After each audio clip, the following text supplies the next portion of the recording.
Gira el coche ahora, Antonio. Ahora. Mi voz salió tan alta que mi esposo casi choca con otro vehículo en la carretera. Mis manos temblaban mientras sostenía aquella bolsa negra que mi hijo me había pedido que llevara. Dentro de ella, escondido entre ropa inocente, había algo que cambiaría a nuestra familia para siempre. Durante 15 años ayudé a mi hijo financieramente, sacrifiqué mis ahorros, le presté dinero que nunca regresó. Pero nunca imaginé que sería capaz de esto. Pero antes de continuar, asegúrate de ya estar suscrito al canal y escribe en los comentarios: ¿desde dónde estás viendo este video? Nos encanta saber hasta dónde están llegando nuestras historias. Mi nombre es Margarita, tengo 67 años, y siempre creí que mi mayor propósito en la vida era ayudar a mi familia. Mi esposo Antonio y yo trabajamos toda la vida para ahorrar una jubilación cómoda. Nuestro único hijo, Felipe, de 42 años, había perdido su trabajo hace 6 años y desde entonces vivíamos en un ciclo interminable de préstamos que, en el fondo, yo sabía que nunca serían pagados. Todo comenzó con pedidos pequeños. «Mamá, ¿puedes ayudarme con la renta este mes? Prometo que te pago cuando cobre». Pronto vinieron las cuentas de agua, luz, los útiles escolares de mi nieto Pedro, los pagos del coche nuevo que no tenían condiciones para comprar. Antes de darme cuenta, estaba manteniendo a toda su familia. La esposa de Felipe, Renata, siempre me trató con una educación fría. Nunca mostró gratitud genuina por los sacrificios que hacíamos. Yo veía el modo en que ella rodaba los ojos cuando mencionaba que necesitábamos tener más cuidado con el dinero, como si fuera mi obligación seguir bancando su estilo de vida. Hace 2 meses, cuando me pidieron 25,000 pesos para inscribir a Pedro en un colegio particular porque lo estaban intimidando en la escuela pública, finalmente puse un límite. Ya no puedo más, hijo. Nuestro dinero de la jubilación se está acabando. Vamos a buscar otra escuela pública, hablar con la dirección sobre el bullying. La mirada que me dio Felipe en ese momento fue como si lo hubiera traicionado, como si decir no después de años diciendo sí fuera un crimen imperdonable. En las semanas siguientes, el trato cambió drásticamente. Ya no me dejaban ver a Pedro los fines de semana. Cuando llamaba, siempre tenían excusas. «Está durmiendo. Estamos saliendo ahora. Tiene mucha tarea». Cada negativa era como una puñalada en mi corazón. Entonces, hace 3 días, llegó la sorpresa. Felipe llamó, sonando más animado que en los últimos meses. «Mamá, estamos pensando en hacer un viaje a Tequesquitengo este fin de semana. Un amigo nos prestó su casa de campo. Creemos que sería genial ir todos, para que Pedro pase un tiempo con los abuelos. ¿Qué te parece?» Mi corazón se aceleró de alegría. Finalmente una oportunidad de ver a mi nieto, de arreglar las cosas. «Claro, hijo, nos encantaría ir». «Genial. Ah, y mamá, ¿podrías llevarnos una bolsa extra? Nuestro coche ya está lleno con las cosas de Pedro». «Sin problema», respondí sin dudar. En la mañana del viaje, Felipe y Renata aparecieron con una bolsa negra común. Nada sospechoso en ella. La pusimos en nuestro coche y acordamos que ellos nos seguirían justo detrás en la carretera federal 150 hacia Tequesquitengo. Llevábamos casi 2 horas en la carretera cuando sonó mi celular. Era Felipe. «Mamá, la bolsa que te dimos, no la abriste, ¿verdad?» Aquella pregunta me causó un escalofrío instantáneo. Había algo extraño en su tono. «No, ¿por qué la abriría?» «Por nada. Es que te amo, mamá». Sabes eso, ¿verdad? En 40 años, mi hijo me había dicho esas palabras tal vez media docena de veces. Y nunca así, de esa manera, como una despedida.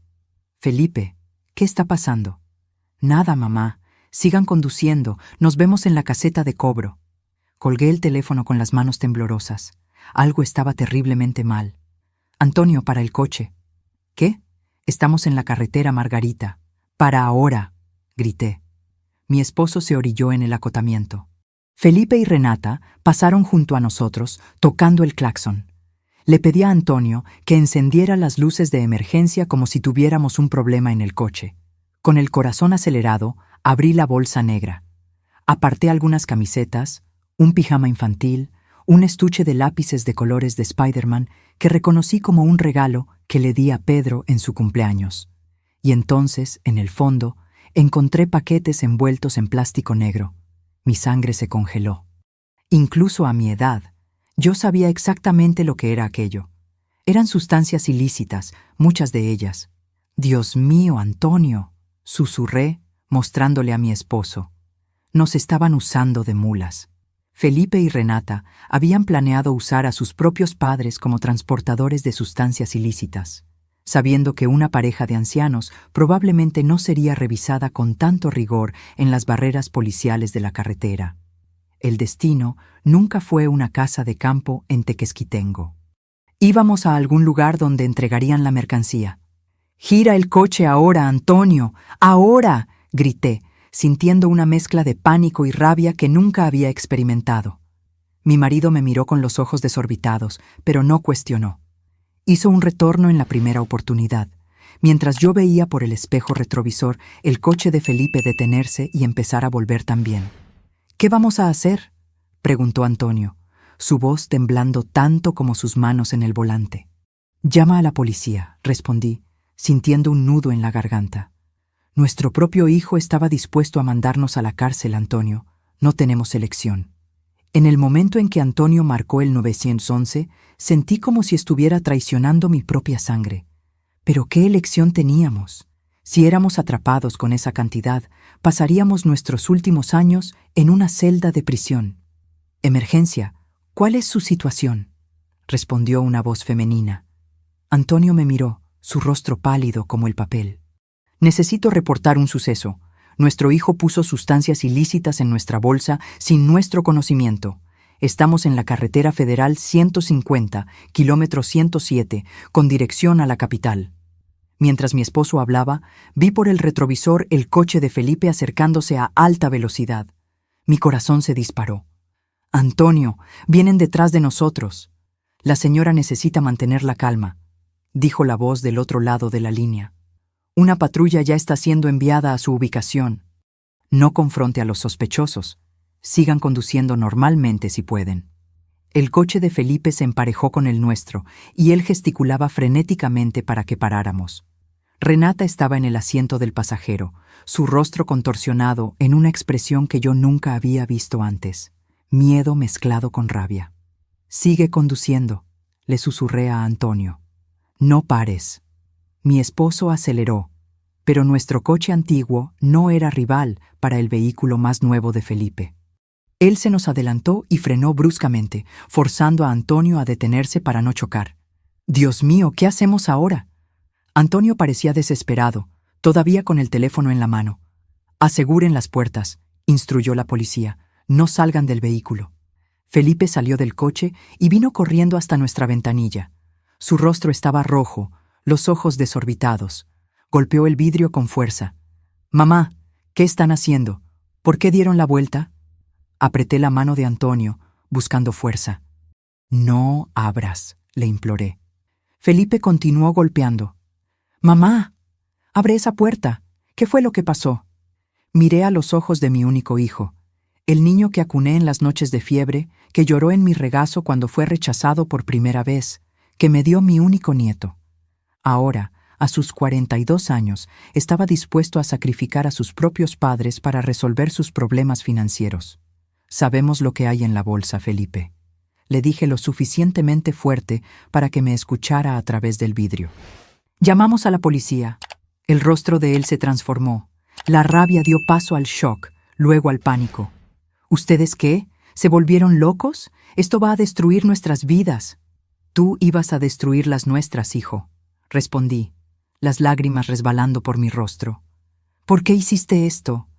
«Le debemos dinero a gente peligrosa, mamá. Era la única salida. Iban a lastimar a Pedro». Renata apareció a su lado, agarrando su brazo. «Vámonos, Felipe. Ahora». Felipe me miró una última vez, una mezcla de miedo y traición en sus ojos. «Acabaste con todo, mamá».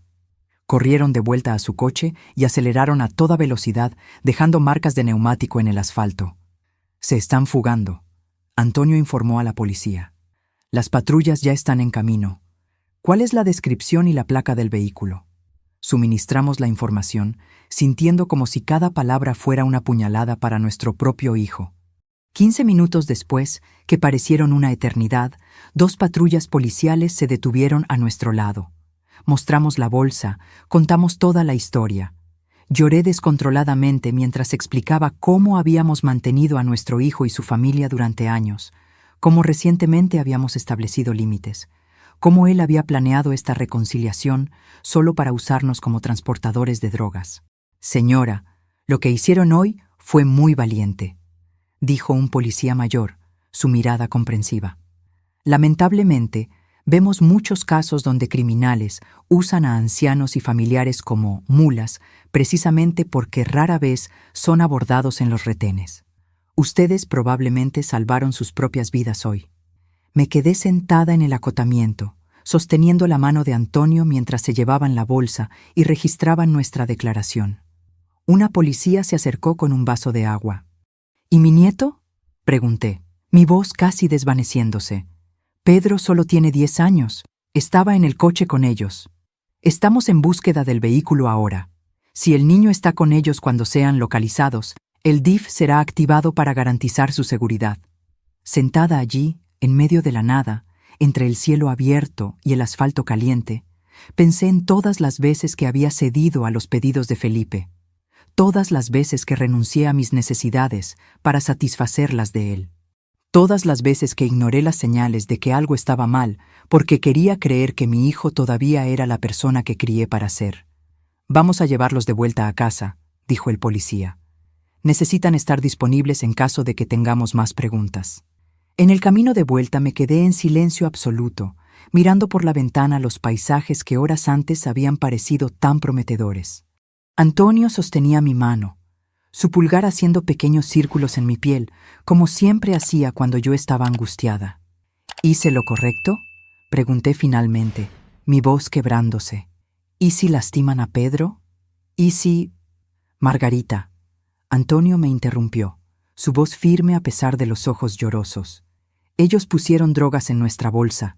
Estaban dispuestos a dejar que nos encarcelaran. Eso no es amor, no es familia. Hiciste lo único que podías hacer». Pero aquella noche, sola en la cama que compartí con Antonio por 45 años, no pude dormir. Me quedaba imaginando dónde estaría Pedro, si estaría asustado, si entendería por qué la abuela había traicionado a sus padres. El teléfono sonó a las 3:17 de la mañana. Contesté antes del segundo tono. «Señora Margarita», era la voz de la policía. «Encontramos a su hijo y a su esposa intentando cruzar la frontera estatal. Están detenidos». «¿Y mi nieto?», pregunté, mi corazón casi saliéndose por la boca. «El niño está bien, está con la asistente social ahora. Como parientes más cercanos, ustedes tienen preferencia en la custodia temporal, si lo desean». No dormí el resto de la noche. Antonio y yo nos sentamos en el pequeño porche trasero, mirando las estrellas desaparecer mientras el día amanecía. No necesitamos hablar mucho. Después de 45 años juntos, nuestros silencios decían más que palabras. «Vamos a buscar a Pedro», dije finalmente, cuando el sol ya coloreaba el horizonte. «¿Estás segura, Margarita? ¿Tenemos edad para cuidar a un niño de 10 años?» Miré a mi esposo, a sus manos callosas de una vida de trabajo, a los ojos que ahora mostraban el peso de una traición impensable. «¿Qué elección tenemos? Es nuestro nieto. No puedo dejarlo ir a un albergue o a una familia desconocida. No después de todo esto». Antonio asintió lentamente. «Siempre has tenido un corazón más grande que el mundo». A las 8 de la mañana estábamos en el DIFE, Desarrollo Integral de la Familia.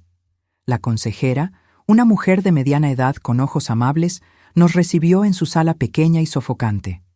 «Pedro está bien físicamente, pero está muy asustado y confuso», explicó.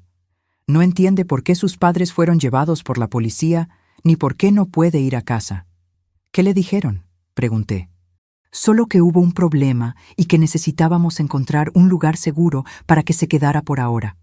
Creemos que es mejor que ustedes le expliquen de la manera que consideren apropiada». Cuando Pedro entró en la sala, mi corazón se encogió. Parecía tan pequeño, tan vulnerable con su camiseta de Batman arrugada y el pelo despeinado. Sus ojos, tan parecidos a los de su padre, estaban rojos e hinchados. ¿Abuela? Su voz era solo un susurro. ¿Dónde están mi papá y mi mamá? Abrí mis brazos y él corrió hacia mí, enterrando el rostro en mi pecho como hacía cuando era más pequeño. Sentí sus lágrimas mojando mi blusa. Vamos a casa, mi amor, le dije suavemente, acariciando su cabello. Vamos a casa y allí hablamos. ¿Está bien? En el camino a nuestra casa, Pedro se quedó quieto en el asiento trasero, abrazado a la mochila escolar que la asistente social había recogido en su casa. Ocasionalmente, nuestras miradas se cruzaban por el retrovisor y yo intentaba sonreír de manera reconfortante. En casa, preparé chocolate caliente. Siempre fue la bebida reconfortante de nuestra familia, y nos sentamos los tres en la mesa de la cocina. Pedro, comencé, eligiendo las palabras cuidadosamente. Tus padres hicieron algo malo, algo contra la ley, y por eso van a necesitar estar lejos por un tiempo. Sus ojos se desorbitaron. ¿Son bandidos?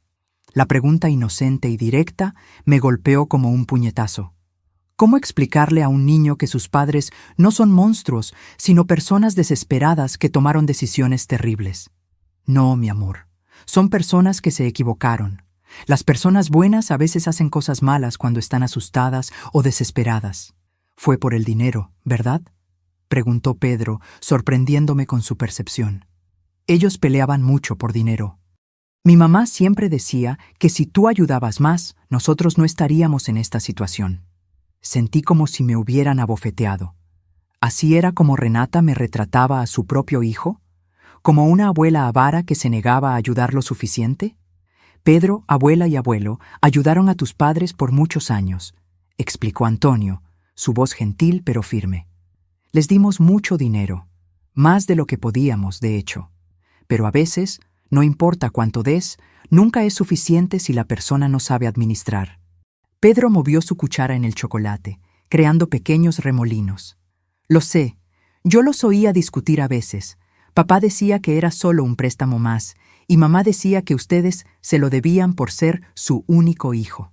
Cada palabra de Pedro era una revelación dolorosa de cómo éramos vistos por la familia de mi hijo. No como personas generosas que sacrificaron su propia seguridad financiera, sino como un banco que nunca cerraba, una fuente de recursos a ser explotada. Pedro, ¿sabes por cuánto tiempo vas a tener que quedarte aquí? Preguntó, cambiando de tema. La señora del DIF dijo que puede ser un tiempo largo, que va a depender del juez. Levantó los ojos, súbitamente alarmado. ¿Ustedes también me van a mandar lejos? Nunca, respondí con firmeza, extendiendo la mano para sostener la suya. Esta es tu casa ahora, por el tiempo que necesites. En los días siguientes, establecimos una nueva rutina. Inscribimos a Pedro en la escuela pública cerca de casa, la misma donde Antonio había sido conserje antes de jubilarse. Compramos útiles escolares nuevos, algo de ropa, e intentamos crear un ambiente de normalidad en medio del caos en que se había convertido nuestras vidas. Una semana después de la detención de Felipe y Renata, recibimos la visita de un abogado. «Quieren verlos», dijo, sentado en nuestra sala. «Están detenidos preventivamente mientras el caso avanza a juicio». «¿Y qué tienen que decir?», preguntó Antonio, su voz más dura de lo que jamás le oí. «Alegan que fueron forzados por narcotraficantes, que estaban siendo amenazados y no vieron alternativa. Están pidiendo que ustedes paguen por su defensa». Solté una risa amarga que no reconocí como mía. ¿Después de todo lo que hicieron? ¿Después de intentar convertirnos en criminales? ¿Todavía creen que pueden pedirnos dinero? El abogado parecía incómodo. También mencionaron que, si ustedes no ayudan, pueden alegar que ustedes sabían de las drogas, que fue un plan conjunto. Antonio se levantó tan rápido que la silla casi se cae. «Salga de nuestra casa ahora», ordenó, señalando la puerta. «Y dígale a mi hijo que si se atreve a acusarnos, yo mismo voy a testificar en su contra. Dígale que tenemos las grabaciones de las llamadas a la policía, que tenemos testigos de que descubrimos las drogas e inmediatamente pedimos ayuda. Dígale que no somos los idiotas que él pensó que éramos». Después de que el abogado se fue, Antonio se sentó pesadamente en el sofá, cubriendo su rostro con las manos. Fue una de las pocas veces que lo vi llorar en todos nuestros años juntos. Antonio, susurré, sentándome a su lado. ¿Crees que hicimos algo mal al criarlo? ¿Cómo nuestro hijo se convirtió en esta persona? Él negó con la cabeza lentamente. No sé, Margarita. Quizás dimos demasiado. Quizás él nunca aprendió que las acciones tienen consecuencias porque siempre estábamos allí para arreglar todo. Aquella noche, mientras Pedro dormía en el cuarto que había sido de su padre, Antonio y yo hicimos un pacto. No permitiríamos que nuestro nieto creciera con la misma sensación de derecho que había corrompido a Felipe. Le enseñaríamos responsabilidad, trabajo duro y, sobre todo, integridad. A la mañana siguiente, recibí una llamada de la prisión. Era Felipe. ¿Aló? Mi voz salió vacilante, insegura. Mamá. La voz de Felipe sonaba diferente por el teléfono de la prisión. Más dura, más fría. Me quedé en silencio, sin saber qué decirle al hijo que había intentado usarme como mula de sustancias ilícitas. Destruiste nuestras vidas, continuó cuando se dio cuenta de que yo no hablaría. ¿Sabes lo que les pasa a personas como yo en la cárcel? ¿Sabes por cuánto tiempo puedo quedarme aquí?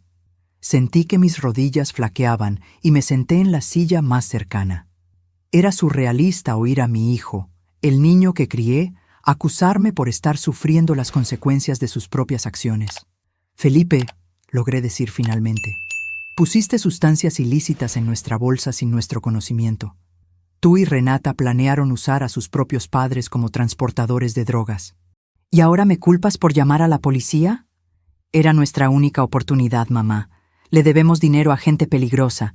Iban a lastimar a Pedro. Después de que te negaste a pagar su escuela, no te atrevas, interrumpí, mi voz temblando de rabia. No te atrevas a usar a tu hijo como excusa. Los ayudamos por 6 años. 6 años. Dimos dinero que ni siquiera teníamos para sostener un estilo de vida que ustedes no podían pagar. Y cuando finalmente dijimos no a un colegio particular carísimo, ¿decidieron convertirnos en criminales? Hubo un silencio del otro lado de la línea. ¿Cómo está Pedro?, preguntó finalmente, su voz súbitamente más pequeña. Está con nosotros. Está seguro. Está en la escuela, y por primera vez en mucho tiempo está en una casa donde no necesita oír discusiones constantes sobre dinero. Quiero hablar con él. Eso ya no depende de mí, Felipe. Hay un proceso legal ahora. El juez va a determinar cuándo y cómo pueden tener contacto. Oí un suspiro pesado. Mamá, por favor, necesitas ayudarnos. Necesitas pagar un buen abogado. Por la familia, por Pedro. No, respondí, sorprendiéndome a mí misma con la firmeza en mi voz. Se acabó, Felipe. El dinero se acabó. La confianza se acabó. Cruzaste una línea que no puede deshacerse. Te vas a arrepentir de esto, dijo, y pude oír la rabia creciendo nuevamente. Cuando yo salga de aquí. Si estás amenazando a tus propios padres ahora, Felipe, sugiero que pienses bien, interrumpí. Cualquier amenaza será reportada inmediatamente a las autoridades. Voy a cuidar a Pedro y darle la estabilidad que él merece. Es mi única responsabilidad ahora. Colgué el teléfono con las manos temblorosas. Antonio, que había oído todo desde la puerta de la cocina, se acercó y me abrazó en silencio. Nos quedamos así, 2 ancianos apoyándose mutuamente, intentando procesar cómo nuestro único hijo se había convertido en un extraño amenazador. Las semanas se transformaron en meses. La vida con Pedro trajo una rutina nueva y sorprendentemente reconfortante. Él iba a la escuela por la mañana. Yo preparaba su almuerzo y lo ayudaba con las lecciones. Por la tarde, Antonio lo llevaba a jugar fútbol en el campito del barrio o a andar en bicicleta. Por la noche, nos sentábamos juntos a cenar, algo que rara vez sucedía en su casa, como descubrimos. Pedro nos contó que generalmente comía solo viendo televisión mientras sus padres discutían en otra habitación. «Abuela», me preguntó Pedro una noche, mientras yo le arreglaba las cobijas, ¿por qué mis padres peleaban tanto por dinero si ustedes los estaban ayudando? La pregunta me tomó por sorpresa. Pedro era mucho más perceptivo de lo que imaginábamos. «Bueno, cariño, a veces las personas quieren más de lo que pueden tener. Tus padres querían una casa grande, coches nuevos, viajes, escuela cara para ti, pero no tenían suficiente dinero para todo eso. Abuelo y yo ayudamos mucho, pero aún así no era suficiente para el estilo de vida que ellos querían. Pedro se quedó pensativo. En su casa, mi mamá siempre decía que la culpa era de ustedes por no ayudar más, que si ustedes nos amaran de verdad, darían más dinero. Cada revelación de Pedro era como una pequeña puñalada. Era doloroso descubrir cómo Felipe y Renata me habían retratado a su propio hijo, como una villana avara, no como la abuela que había sacrificado su propia seguridad financiera por ellos. Pedro, el amor es mucho más que dar dinero. Es estar presente, es enseñar lo que está bien, es poner límites cuando es necesario. A veces decir no es la forma más difícil de amar a alguien. Él asintió lentamente. ¿Como cuando no me dejas comer chocolate antes de cenar porque te preocupas por mi salud? Sonreí. Exactamente así. A medida que los meses pasaban, Pedro floreció. Sus notas mejoraron, hizo amigos en el barrio, y poco a poco, las preguntas sobre cuándo volverían sus padres se hicieron menos frecuentes. No por falta de amor, me di cuenta, sino porque finalmente estaba experimentando la estabilidad que todo niño merece. El juicio de Felipe y Renata fue programado para 6 meses después de la detención. Como testigos principales, Antonio y yo seríamos llamados a declarar. La idea de testificar contra mi propio hijo me dejaba físicamente enferma, pero yo sabía que era necesario. No solo por la justicia, sino para mostrarle a Pedro que incluso las decisiones dolorosas son necesarias cuando se trata de hacer lo que es correcto. Una semana antes del juicio, recibí una carta de Renata. Me sorprendió. Ella nunca me había escrito antes. Con cierta aprensión, abrí el sobre. Querida suegra, espero que esta carta la encuentre bien. Sé que usted probablemente me odia ahora, y tiene todo el derecho. Lo que hicimos fue imperdonable. Usarlos a usted y a Antonio de esa manera. No tengo excusas. La prisión te da mucho tiempo para pensar. He estado pensando en todas las veces que usted nos ayudó y cómo yo siempre quise más. Cómo hablé mal de usted a Pedro. Cómo manipulé a Felipe para que pidiera más y más. La verdad es que yo nunca aprendí a vivir dentro de nuestras posibilidades. Siempre creí que merecía más de lo que tenía. Y cuando usted y Antonio estaban allí, listos para cubrir nuestras deudas, era fácil seguir así. No estoy pidiendo perdón, ni dinero para abogados, solo quería que supiera que, a pesar de todo, estoy agradecida porque usted esté cuidando de mi hijo. Él merece algo mejor que los padres que tiene. Renata. Releí la carta varias veces, intentando encontrar la manipulación entre líneas, pero por primera vez desde que conocí a Renata, sus palabras parecían sinceras. Le mostré la carta a Antonio, que la leyó en silencio. ¿Qué piensas?, pregunté. Él suspiró profundamente. Creo que la prisión puede cambiar a las personas. A algunas para peor, a otras, quizás para mejor. ¿Crees en ella? No sé, Margarita, pero creo que es lo más cercano a una disculpa que vamos a recibir. El día del juicio me puse mi mejor vestido, no por vanidad, sino por respeto a la solemnidad del momento. Pedro se quedó con la vecina. Decidimos que no necesitaba pasar por el trauma de ver a sus padres en el tribunal. El tribunal estaba sorprendentemente lleno. Aparentemente, el caso de padres ancianos siendo usados como mulas por sus propios hijos había atraído la atención de los medios locales. Me senté al lado de Antonio en la primera fila, mis dedos entrelazados con los de él, buscando fuerza. Cuando Felipe y Renata entraron, esposados y vistiendo el uniforme de la prisión, mi corazón se encogió. Felipe parecía haber envejecido 10 años en 6 meses. Estaba más delgado, con ojeras profundas y una barba que nunca antes había tenido. Nuestras miradas se cruzaron por un segundo antes de que él desviara la suya, incapaz de encararme. Renata, por otro lado, me miró directamente y asintió levemente, como si reconociera mi presencia. Había algo diferente en ella, una humildad que nunca había existido antes. El juicio comenzó con las acusaciones siendo leídas. tráfico de drogas, intento de uso de terceros sin consentimiento para transporte de sustancias ilícitas, asociación con el narcotráfico.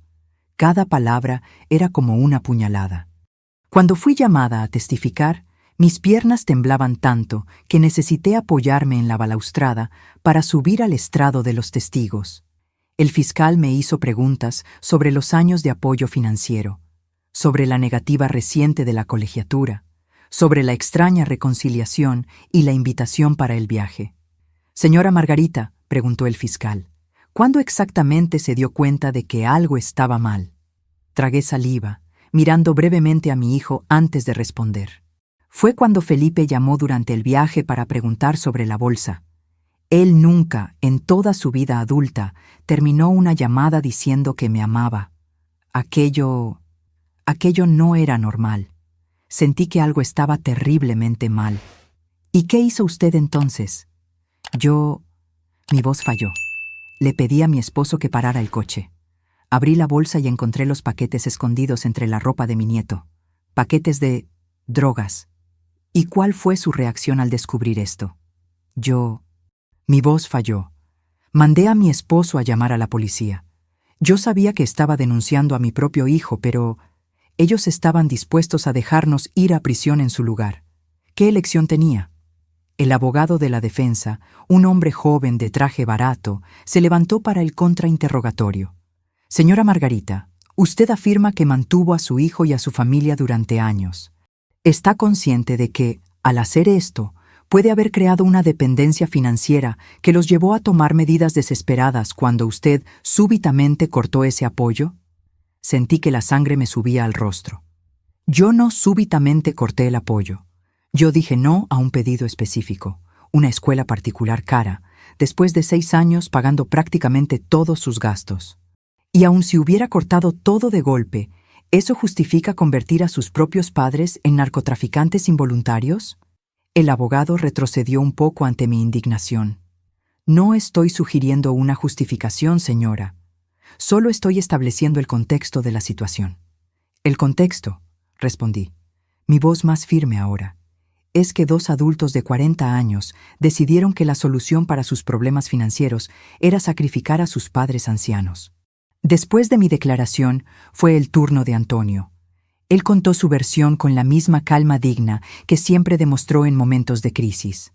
Cuando terminó, el juez llamó a Felipe y Renata a declarar. Felipe subió primero al estrado de los testigos. No podía mirarme mientras hablaba. «Estábamos desesperados», comenzó él. «Debíamos dinero a personas peligrosas que amenazaron con lastimar a nuestro hijo. Cuando mi madre se negó a pagar la escuela particular, nos dimos cuenta de que ella finalmente había establecido un límite, que ya no podíamos contar con ella financieramente. ¿Y eso justificó poner drogas en su bolsa sin su conocimiento?», preguntó el fiscal. Felipe finalmente me miró, sus ojos llenos de lágrimas. «No, nada justifica lo que hicimos. Yo traicioné a las personas que siempre estuvieron a mi lado. Merecía ser arrestado solo por eso». La sinceridad en su voz me sorprendió. No parecía ensayado o manipulador. Renata testificó a continuación. Ella confirmó todo lo que Felipe había dicho, pero fue más allá. «Fue mi idea», admitió, dejando a la corte en silencio. Felipe dudó, pero yo insistí.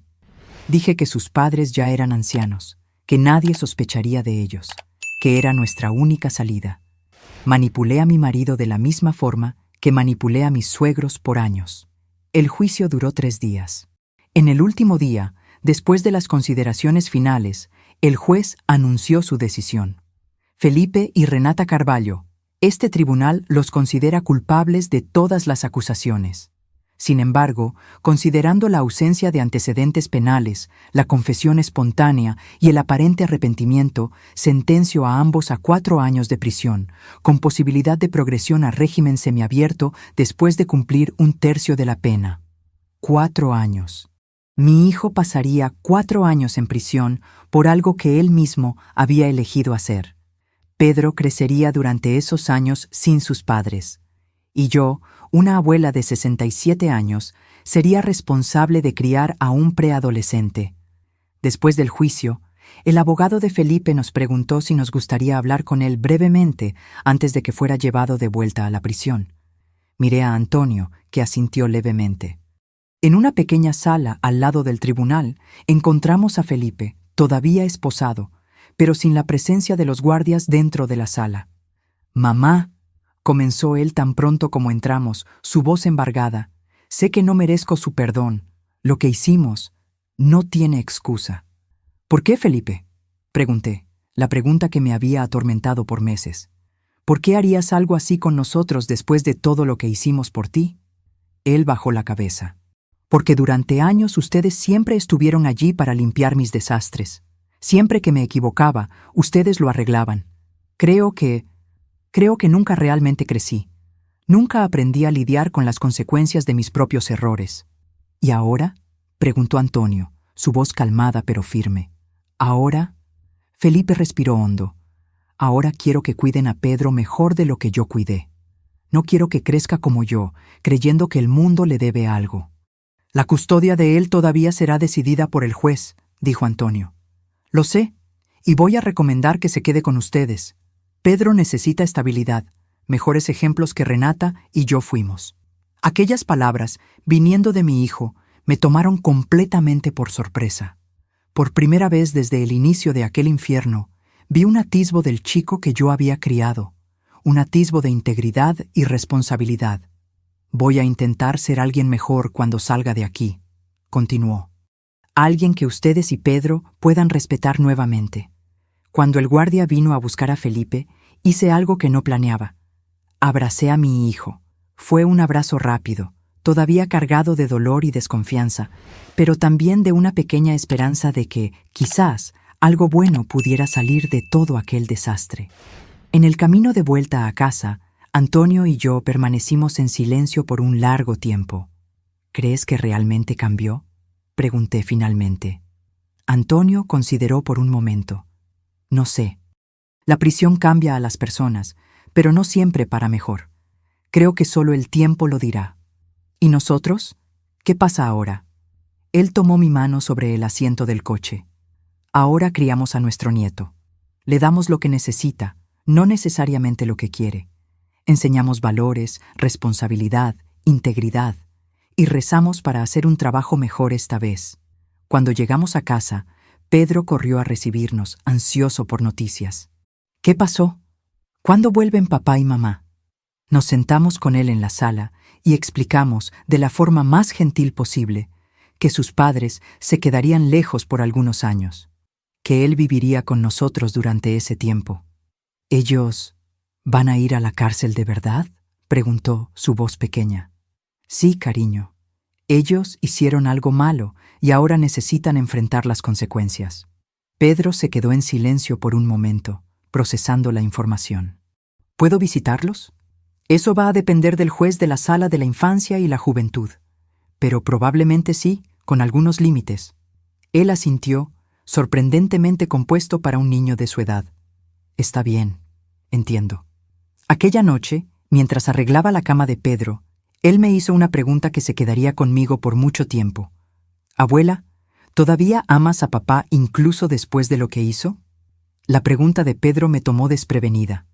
¿Cómo explicarle a un niño de 10 años la complejidad del amor maternal? ¿Cómo decir que es posible amar profundamente a una persona y al mismo tiempo estar devastada con sus elecciones? «Pedro», comencé, sentándome en el borde de la cama, «el amor de madre es complicado. Yo amo a tu padre, sí. Lo amaré para siempre, porque es mi hijo. Pero eso no significa que yo acepte o apruebe lo que él hizo. Amar a alguien no es dar un pase libre para hacer cosas malas». Pedro pensó por un momento, agarrado a su oso de peluche desgastado. «¿Como cuando me amas, pero me castigas si hago algo malo?». Sonreí con la simplicidad perfecta de su analogía. «Exactamente así, cariño. Te amo demasiado para dejarte crecer creyendo que puedes hacer cualquier cosa sin consecuencias. ¿Y me vas a amar incluso si hago algo muy, muy malo un día? ¿Como hizo papá?». Sentí que mi corazón se encogía con el miedo en su voz. «Siempre, Pedro. Siempre. Nada en el mundo podría cambiar eso. Él asintió, pareciendo satisfecho. Entonces creo que está todo bien que papá esté en la cárcel, siempre y cuando tú todavía lo ames. Las semanas siguientes se dedicaron a establecer una nueva normalidad. La asistente social visitaba regularmente para verificar cómo Pedro se estaba adaptando. El juez de la sala de la infancia determinó que por ahora Antonio y yo tendríamos la custodia provisional, con la primera visita a los padres programada para 2 meses después del inicio del cumplimiento de la pena. El día de la visita, Pedro estaba nervioso, cambiándose de ropa 3 veces antes de decidirse por una camiseta de superhéroe que Felipe le había dado en el último cumpleaños. ¿Crees que les gustará verme?, preguntó mientras yo le peinaba su cabello rebelde. Será el mejor momento de los últimos meses para ellos, respondí honestamente.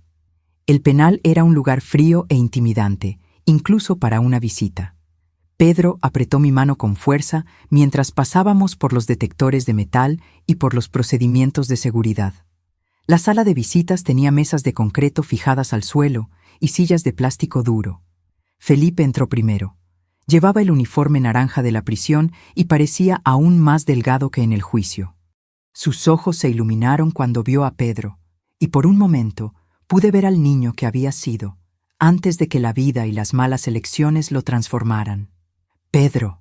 Se arrodilló y abrió los brazos. Pedro dudó solo por un segundo antes de correr hacia su padre, envolviéndolo en un abrazo apretado. Sentí lágrimas en mis ojos al ver aquel reencuentro. Por más errores que Felipe hubiera cometido, él era y siempre sería el padre de Pedro. Renata entró justo después. Estaba diferente. El cabello, antes cuidadosamente teñido y arreglado, ahora mostraba raíces grises. El rostro, sin el maquillaje que nunca la vi sin, parecía más viejo y más cansado. Pero cuando vio a Pedro, su sonrisa fue genuina. Me senté en una mesa cercana, dándoles algo de privacidad mientras Pedro contaba animadamente sobre la escuela nueva, los amigos que había hecho, el perro que Antonio estaba considerando adoptar para él. La abuela me ayuda con la tarea todos los días, oí a Pedro decir, y el abuelo me está enseñando a jugar ajedrez. Dijeron que cuando sea lo suficientemente bueno, vamos a ir a un torneo. Felipe me miró por encima de la cabeza de Pedro, sus ojos comunicando una gratitud silenciosa que las palabras no podían expresar. Después de casi 1 hora, un guardia anunció que la visita estaba terminando. Felipe abrazó a Pedro largamente. «Sé bueno con tus abuelos», dijo. «Escucha lo que dicen. Son más sabios de lo que yo jamás fui».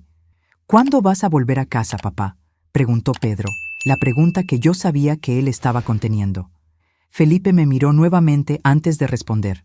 «Va a tomar un tiempo, hijo, pero cuando vuelva voy a ser un mejor padre, lo prometo». Mientras Pedro se despedía de Renata, Felipe se acercó a mí. «Mamá», dijo bajito, «sé que no merezco pedir nada, pero por favor, no dejes que me olvide, no dejes que crea que no me importa». «Nunca haría eso, Felipe. Él siempre sabrá que lo amas». Felipe asintió, tragando saliva. «Gracias, por todo, por cuidarlo, por no dejarlo ir a un albergue o familia adoptiva». «Es mi nieto», respondí simplemente. «Y tú, con todos tus errores, sigues siendo mi hijo». En el camino de vuelta a casa, Pedro estuvo inusualmente callado. «¿Estás bien, cariño?», pregunté, observándolo por el retrovisor. «Parecían diferentes», dijo finalmente. «¿Diferentes cómo?». «Más pequeños. Papá siempre parecía tan grande. Y mamá siempre estaba arreglada, con maquillaje y uñas hechas. Ahora parecen personas normales». Entendí lo que quería decir. Para un niño, los padres son casi figuras mitológicas, más grandes que la vida, infalibles. Ver a Felipe y Renata en la prisión, vulnerables y disminuidos, debió haber sido un shock para la visión que Pedro tenía de ellos. «Están aprendiendo algunas lecciones difíciles», expliqué.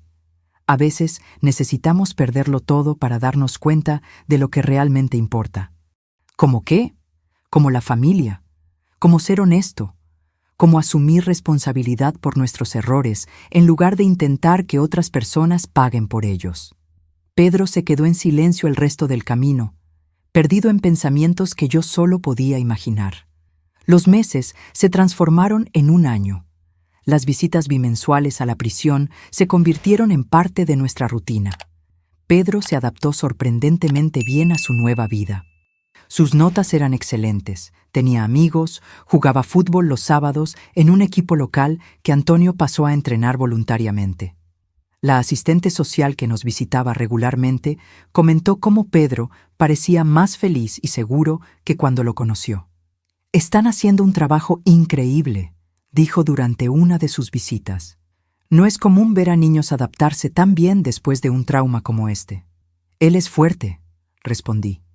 «Más fuerte de lo que yo era a su edad». Felipe y Renata, mientras tanto, parecían estar cambiando en la prisión. Felipe consiguió un trabajo en la biblioteca del penal y comenzó a estudiar para concluir la educación superior a través de un programa de educación a distancia. Renata se involucró en un programa de artesanía e incluso comenzó a dar clases de costura a otras reclusas.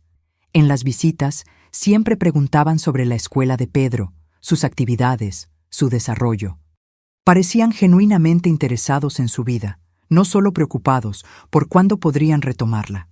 En una de las visitas, cerca de 1 año y medio después de la detención, Felipe me pidió que habláramos a solas por unos minutos. «Mamá, he estado pensando mucho», comenzó, su tono más serio de lo habitual. «Cuando yo salga de aquí, no quiero que tú y mi padre nos mantengan de nuevo». Levanté las cejas, sorprendida con la declaración. «Quiero hacer las cosas de la manera correcta esta vez», continuó. «Estoy estudiando, conseguí una cualificación en contabilidad. Voy a buscar un empleo, vivir dentro de nuestras posibilidades, sin coches que no podemos pagar, sin escuelas particulares caras. Es bueno oír eso, hijo. Y quiero que me prometas una cosa», dijo, inclinándose hacia adelante. «Si vuelvo a los viejos hábitos, si empiezo a pedir dinero o a intentar manipularte, di no, inmediatamente. No importa la excusa que te dé». La sinceridad en sus ojos me conmovió. Era la primera señal real de que Felipe estaba genuinamente comprometido a cambiar. «Lo prometo», respondí, «pero espero no necesitar cumplir esa promesa». Él sonrió, una sonrisa triste, pero honesta. «Yo también, mamá, yo también». Aquella noche, le conté la conversación a Antonio mientras lavábamos los platos de la cena. Pedro ya estaba en la cama, exhausto después de un día en el parque acuático. «¿Crees en él?», preguntó Antonio, secando un plato. «Quiero creer», respondí honestamente. «Pero sé que los cambios reales llevan tiempo y que las buenas intenciones en la prisión son diferentes a enfrentar tentaciones en el mundo real». Antonio asintió. «¿Sabes lo que me preocupa más? ¿Cómo será para Pedro cuando salgan? Él está tan bien adaptado aquí con nosotros. La transición va a ser difícil». Era una preocupación que yo también tenía. Pedro, ahora con casi 12 años, estaba floreciendo bajo nuestros cuidados. La idea de interrumpir esa estabilidad me angustiaba. «Vamos un día a la vez», dije, repitiendo el mantra que nos había sostenido durante aquel periodo turbulento. Un día a la vez. El cumpleaños número 12 de Pedro llegó en un sábado soleado de septiembre. Preparamos una pequeña fiesta en el patio trasero. Nada extravagante, solo algunos amigos de la escuela, un pastel casero que él mismo me ayudó a hacer y una mesa de golosinas simples. La diferencia en relación con las fiestas elaboradas que Felipe y Renata solían dar era notable. «¿Están seguros de que no necesitan ayuda con los costos de la fiesta?», había preguntado la asistente social durante su visita mensual, claramente preocupada por nuestro presupuesto limitado de jubilados. «Estamos bien», respondió Antonio con una sonrisa. «Descubrimos que los niños necesitan más atención que fiestas caras». Era verdad. Pedro, que antes tenía fiestas temáticas en salones infantiles, con regalos carísimos y decoración profesional, parecía más feliz con nuestra simple celebración casera de lo que jamás lo vi en las fiestas anteriores. Quizás porque ahora él realmente participaba en todo, desde elegir el sabor del pastel hasta ayudar a inflar los globos. «Este es el mejor cumpleaños que he tenido, abuela», me dijo mientras colgábamos juntos las banderitas. «¿Incluso sin el castillo inflable y la máquina de algodón de azúcar?», pregunté, medio bromeando, medio en serio. Eso, se encogió de hombros. Era divertido, pero casi no veía a mis padres durante las fiestas. Estaban siempre ocupados recibiendo a los invitados o discutiendo sobre algo que no estaba como mi mamá quería. La sabiduría de aquel niño a veces me sorprendía. Con solo 12 años, Pedro ya había aprendido lecciones sobre valores y prioridades que sus padres tardaron décadas en comenzar a entender, y aún así necesitaron una prisión para eso. El gran regalo de Pedro fue una bicicleta nueva, no la última moda, sino una de buena calidad que Antonio había restaurado de una bicicleta usada que encontramos en una tienda de segunda mano. Juntos, habían lijado, pintado y reparado aquella bicicleta durante semanas, transformando el proyecto en una actividad de abuelo y nieto que creó más recuerdos que cualquier regalo comprado podría. En medio de la fiesta, mientras los niños jugaban fútbol en el patio trasero, mi celular sonó. Era el número de la prisión. Felipe había recibido permiso especial para llamar en el cumpleaños de su hijo. «¿Mamá? ¿Pedro está cerca?» «Sí, Felipe. ¿Quieres hablar con él?» «Por favor». Llamé a Pedro, que vino corriendo, el rostro rojo de la prisa y sonriendo de oreja a oreja. «Es tu padre», dije, entregándole el teléfono. Pedro conversó animadamente por unos minutos, describiendo la fiesta, los amigos, la bicicleta que el abuelo le había reparado. «Sí, papá, me está gustando mucho», dijo en respuesta a algo que Felipe preguntó. Abuela y abuelo dijeron que quizás podamos ir a pescar el próximo feriado a la finca del vecino de ellos. Cuando terminó la llamada, Pedro me devolvió el teléfono. «Papá quiere hablar contigo de nuevo». «Gracias, mamá», dijo Felipe cuando tomé el teléfono. «Por darle un cumpleaños normal, feliz. Sé que no es la fiesta que Renata y yo daríamos, pero es exactamente lo que él necesita, Felipe. Cosas simples, hechas con amor». Hubo una pausa del otro lado de la línea. «No sé cómo agradecerles por todo lo que están haciendo. Sigue estudiando, sigue mejorando. Es el mejor agradecimiento que puedes darnos. Mamá, hay algo más. Presenté una solicitud para régimen semiabierto. Los abogados creen que tengo buenas posibilidades, con el buen comportamiento y los cursos que he tomado aquí». Sentí un nudo en el pecho. Régimen semiabierto significaba que Felipe estaría fuera de la prisión durante el día, volviendo solo para dormir. Era el primer paso para su liberación completa, que estaba prevista para dentro de poco más de un año, con las reducciones por buen comportamiento. «Eso es bueno, hijo», logré decir, intentando mantener la voz estable. «Sé que es complicado», continuó, claramente percibiendo mi vacilación. «Pedro está bien establecido con ustedes ahora. No quiero estropear eso, pero quiero empezar a formar parte de su vida de nuevo, poco a poco». «Claro», respondí automáticamente, mientras mi mente giraba con las implicaciones. Vamos a hablar de eso en la próxima visita». Después de que colgué, Antonio notó mi expresión preocupada. «¿Qué pasó, Margarita?». Le conté sobre la solicitud de Felipe para el régimen semiabierto. Antonio se quedó en silencio por un momento, pensativo. «Era de esperarse», dijo finalmente. «No podíamos mantenerlo alejado para siempre. Es el padre del niño después de todo. Lo sé, es solo que Pedro está tan bien, tan equilibrado. Tengo miedo de que todo se desestabilice cuando Felipe empiece a volver a su vida». Antonio tomó mi mano. «No podemos controlar eso, querida. Solo podemos hacerlo mejor y estar allí para Pedro, pase lo que pase». 2 semanas después, recibimos la noticia. La solicitud de Felipe había sido aprobada. A partir del mes siguiente, estaría en régimen semiabierto, trabajando durante el día en una cooperativa que empleaba a exreclusos y volviendo a la prisión solo para dormir.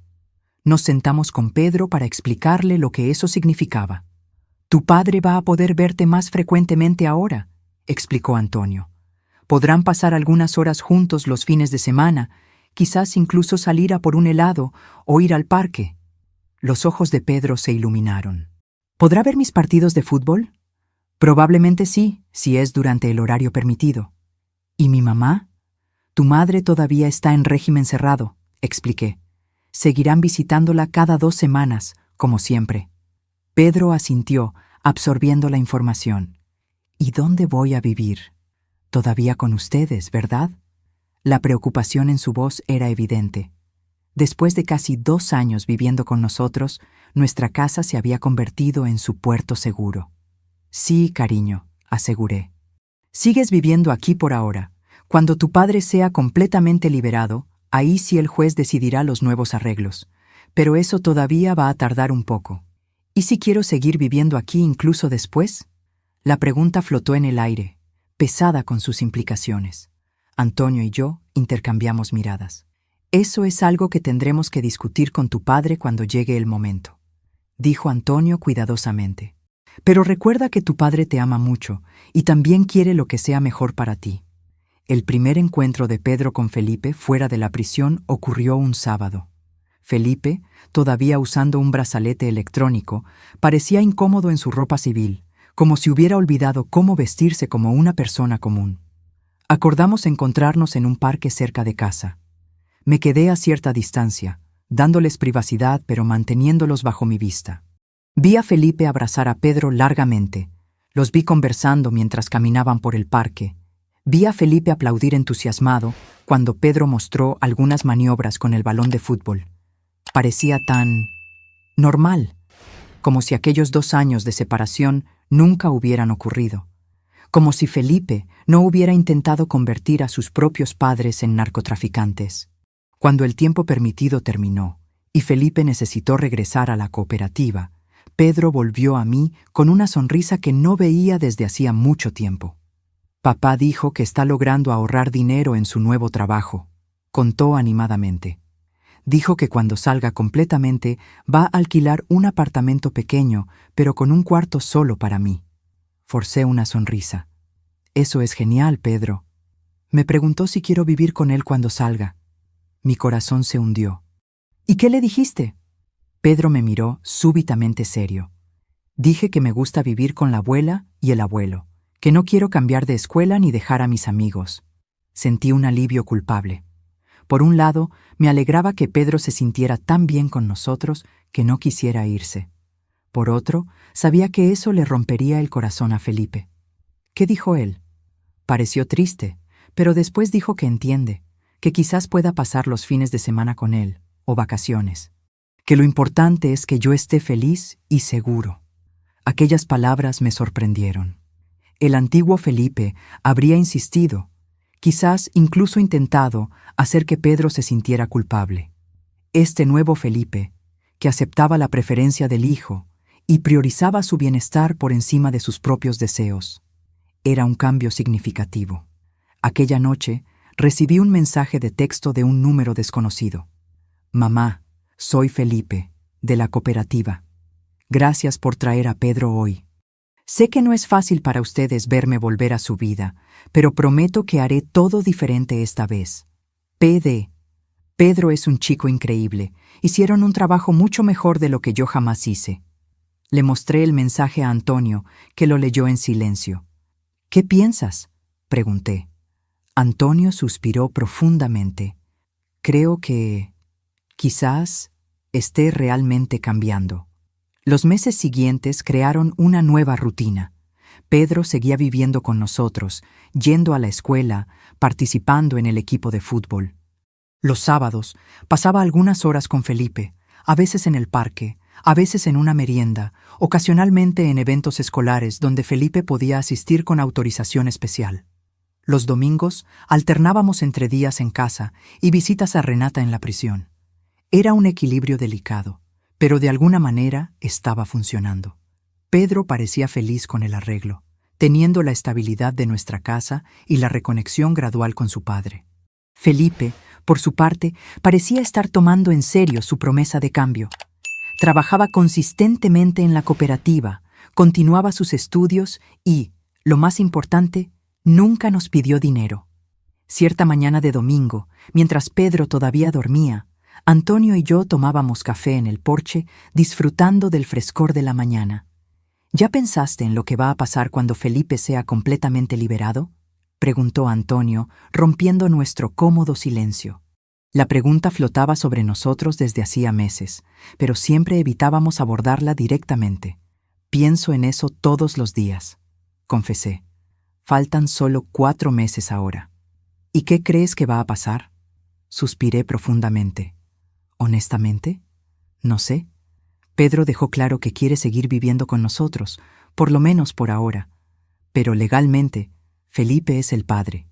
Si él quiere la custodia integral, ¿crees que haría eso? ¿Forzar a Pedro a ir en contra de su voluntad? Negué con la cabeza lentamente. ¿El Felipe de antes? Definitivamente. ¿Ese nuevo Felipe? No estoy segura. Nuestras reflexiones fueron interrumpidas por el timbre del teléfono. Era domingo por la mañana. ¿Quién podría estar llamando tan temprano? ¿Aló? Contesté, un leve presentimiento molestándome. ¿Señora Margarita? Era una voz masculina que no reconocí inmediatamente. Aquí es Marcelo, supervisor de la cooperativa donde su hijo trabaja. Mi corazón se aceleró. ¿Pasó algo con Felipe? Él me pidió que llamara. Hubo un incidente anoche. Está en el hospital municipal. ¡Hospital!, exclamé, haciendo que Antonio se girara bruscamente hacia mí. ¿Qué pasó? ¿Está bien? Fue atacado cuando volvía al alojamiento de la prisión. Aparentemente, algunos antiguos asociados no estaban contentos con su negativa a volver a trabajar con ellos después de la liberación. Dios mío, susurré. ¿Es grave? Algunas costillas rotas, corte profundo en el brazo, conmoción cerebral. Pero va a sobrevivir. Está pidiendo verla a usted y a Pedro. La administración penitenciaria autorizó la visita al hospital. Colgué el teléfono y rápidamente le expliqué la situación a Antonio. Decidimos no contar todos los detalles a Pedro, solo que su padre se había lastimado y estaba en el hospital. El hospital público estaba lleno aquel domingo. Seguimos por el pasillo abarrotado hasta llegar al lecho de Felipe. La visión de él me choqueó. El rostro hinchado y morado, uno de los ojos completamente cerrado, el brazo vendado y suspendido. «Mamá», murmuró cuando me vio, su voz ronca. «¿Viniste?» «Claro que vine, hijo». Pedro corrió al borde de la cama, sus ojos desorbitados de preocupación. «Papá, ¿qué pasó? ¿Te caíste?» Felipe intentó sonreír, pero la contusión en el rostro transformó la expresión en una mueca. «Algo así, campeón. Pero no te preocupes, tu padre es fuerte. Me voy a poner bien pronto». Después de que Pedro fue llevado por Antonio a comprar algo en la cafetería, Felipe sostuvo mi mano. «Fue la gente de mi pasado», dijo bajito. «Aquellos a quienes les debía dinero. Los mismos que nos pusieron en aquella situación con la bolsa. ¿Vinieron a por ti después de todo este tiempo?» Felipe asintió levemente. «Me estuvieron presionando durante semanas. Querían que volviera a trabajar para ellos cuando saliera. Distribución lo llaman. Narcotráfico es el nombre real. Y te negaste». «Me negué», confirmó, un leve orgullo en su voz a pesar del dolor. «Dije que estaba fuera de esa vida, que tenía un hijo que criar, un futuro limpio que construir». Miré a mi hijo, acostado en aquella cama de hospital, lastimado por haber tomado la elección correcta por primera vez en tanto tiempo. Sentí un orgullo que no sentía hacía años. «Dijeron que van a volver», continuó Felipe, su voz ahora un susurro tenso. «Que van a ir a por mí, y si es necesario, a por Pedro». Sentí que la sangre se me helaba en las venas. «¿A por Pedro?» «Mamá». Felipe apretó mi mano, sus ojos intensos a pesar de las heridas. «Yo no puedo quedarme aquí. No puedo ponerlos a ustedes o a Pedro en riesgo. Cuando me liberen, necesito irme, lejos, donde no puedan encontrarme». «Pero, ¿y Pedro? ¿Tus planes de alquilar un apartamento, de tener un cuarto para él?» «Es por eso que estoy hablando contigo ahora», respondió, su voz embargada. «Pedro es feliz y seguro con ustedes. Tiene escuela, amigos, estabilidad. Arrancarlo de todo eso para una vida huyendo de narcotraficantes». Negó con la cabeza. «¿Qué tipo de padre sería yo?» «¿Qué estás diciendo, Felipe?» «Estoy diciendo que, cuando salga, me voy a ir. Solo. Me voy a otro estado, a empezar de nuevo donde nadie me conozca. Y quiero que tú y mi padre sigan con la custodia de Pedro». La declaración me tomó completamente desprevenida. Era lo opuesto a lo que temía. En lugar de luchar por la custodia, Felipe estaba renunciando voluntariamente a su hijo para mantenerlo seguro. ¿Estás seguro de eso? Es tu hijo. Y porque es mi hijo, necesito hacer lo que es mejor para él, no lo que es más fácil para mí. Tragó saliva, visiblemente emocionado. Fue lo que hiciste en aquella carretera, mamá, cuando descubriste las drogas en la bolsa. Hiciste lo que era necesario, no lo que era fácil. Ahora es mi turno de hacer lo mismo. Cuando Antonio y Pedro regresaron, conversamos sobre cosas triviales: el equipo de fútbol, la escuela, el nuevo videojuego que Pedro había pedido para Navidad. Pero mi mente estaba girando con la conversación anterior. 2 días después, Felipe fue dado de alta y regresó al régimen semiabierto, ahora con protección adicional. En las semanas siguientes, comenzó a preparar a Pedro para la idea de que necesitaría mudarse cuando fuera liberado. Por causa del trabajo, hijo. Conseguí una oportunidad en Ciudad de México. Es una nueva oportunidad, una nueva vida. ¿Pero y yo?, preguntó Pedro, la voz pequeña. ¿No puedo ir contigo? Vi el corazón de Felipe romperse con aquella pregunta, pero él se mantuvo firme. No ahora, campeón. Tienes escuela, amigos, toda tu vida establecida aquí. No sería justo arrancarte de todo eso, pero voy a visitarte siempre que pueda. Y cuando yo esté bien establecido, quién sabe. Ambos sabían que era una promesa vacía, pero era más fácil que la verdad brutal, que Felipe se estaba yendo para proteger a su hijo de hombres peligrosos que podrían usarlo para atacarlo. El día de la liberación de Felipe llegó en un martes lluvioso de marzo. Antonio y yo lo buscamos en la puerta de la prisión mientras Pedro estaba en la escuela. Una decisión tomada para facilitar la difícil despedida. «Entonces ese es esto», dijo Felipe, parado en la acera con una mochila simple conteniendo todas sus pertenencias. Empezar de cero a los 44 años. «Te va a ir bien», dijo Antonio, dando palmaditas en su hombro. «Eres joven todavía, tienes salud, estás estudiando. Mucha gente empieza de nuevo con menos que eso». Felipe asintió. «Lo sé, solo quisiera haberme dado cuenta de esto antes de perder tantos años, antes de casi sacrificarlos a ustedes dos por mi irresponsabilidad». Llevamos a Felipe a nuestra casa para una última comida en familia antes de su partida. El billete de autobús para Guadalajara estaba comprado para aquella noche. Un amigo de la cooperativa había arreglado un trabajo y un lugar para él quedarse allí. Pedro llegó de la escuela y pasó las últimas horas preciosas con su padre. Jugaron videojuegos, conversaron sobre fútbol, hicieron planes imposibles sobre lo que harían cuando se vieran de nuevo. Era doloroso verlo, sabiendo que podrían pasar meses, quizás años, antes de que fuera seguro para Felipe regresar. Cuando llegó la hora de partir, Felipe abrazó a Pedro largamente. «Sé un buen chico con tus abuelos», dijo, la voz embargada. «Estudia, sé honesto, trabaja duro, sé mejor que tu padre». «Lo seré, papá, lo prometo». Pedro lloraba abiertamente ahora. «Pero vuelve pronto, ¿sí? Tan pronto como pueda, campeón, tan pronto como pueda». Felipe se giró hacia mí, sus ojos rojos. «Mamá, yo...» No dejé que terminara. Abracé a mi hijo con toda la fuerza que tenía. «Lo sé, Felipe, lo sé». Después de que el taxi llevó a Felipe a la terminal de autobuses, me senté con Pedro en el porche mientras él procesaba la partida de su padre. Antonio había ido a buscar un helado, nuestra tradición para momentos difíciles. «Abuela», dijo Pedro finalmente, «papá no va a volver tan pronto, ¿verdad?» Miré a mi nieto, ahora con casi 13 años, más perceptivo de lo que le dábamos crédito. «Quizás no, cariño. Él necesita un nuevo comienzo, lejos de las malas influencias del pasado». Pedro asintió lentamente. «Es por culpa de aquellos hombres que lo lastimaron, ¿verdad? Los oía a ustedes conversando en el hospital cuando creían que yo estaba durmiendo». Respiré hondo, sorprendida. «Sí, Pedro, tu padre se está yendo para mantenerte seguro». En lugar de enojarse con la verdad, Pedro pareció aceptarla con una madurez sorprendente. «Entonces nos está protegiendo, como un héroe». «Sí», respondí, sintiendo lágrimas en mis ojos. «Exactamente como un héroe». 3 meses después, Renata también fue liberada para régimen semiabierto.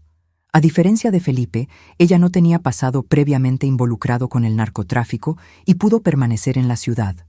Comenzó a trabajar en una fábrica textil y a alquilar un pequeño cuarto.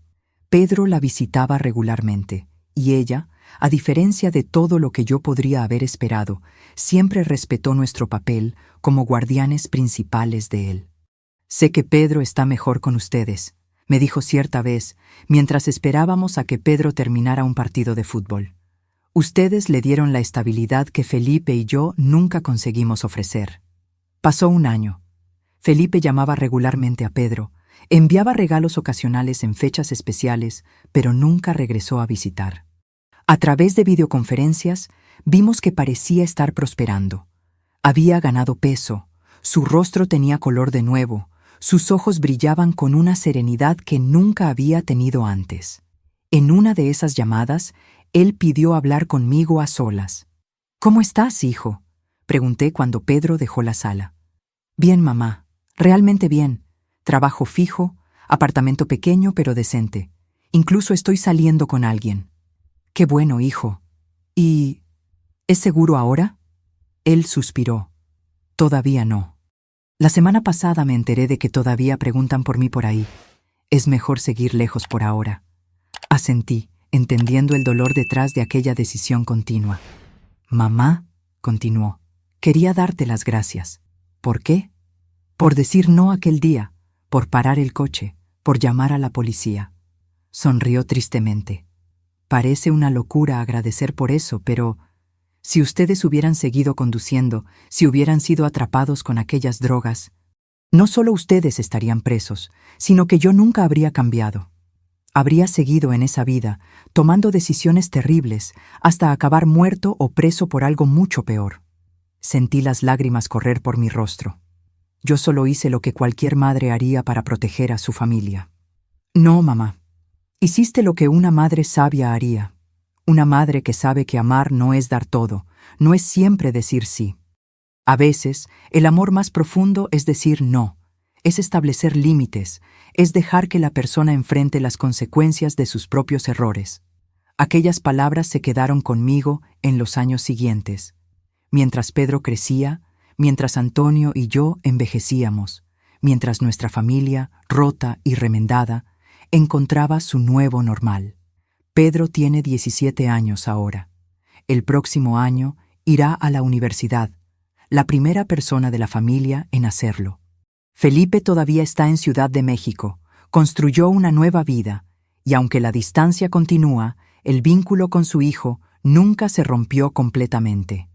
Renata, sorprendentemente, se convirtió en una presencia constante y positiva, habiendo aprendido a respetar límites que antes parecía incapaz de reconocer. En cuanto a mí, a mis 72 años, miro hacia atrás a aquella tarde en la carretera, el momento en que grité a Antonio que girara el coche, y sé que fue la decisión más difícil y más importante de mi vida. Fue el momento en que me di cuenta de que amar no significa permitir todo, que establecer límites no es crueldad, y que a veces decir no es el mayor regalo que podemos darle a alguien. Cuando abrí aquella bolsa y vi lo que mi hijo había escondido allí, mi mundo se desmoronó. Pero de las ruinas de aquel día construimos algo nuevo, una familia imperfecta, con cicatrices, pero más fuerte y más honesta de lo que jamás fuimos antes. Como dijo Pedro recientemente, en un trabajo escolar sobre su familia, a veces necesitamos perderlo todo para descubrir lo que realmente importa. Mi padre aprendió eso de la manera más difícil, pero gracias a la valentía de mi abuela, todos nosotros aprendimos también. Ahora, si te gustó esta historia, haz clic en este próximo video que está apareciendo en la pantalla porque en él hay una historia de traición y revuelta como nunca has visto antes.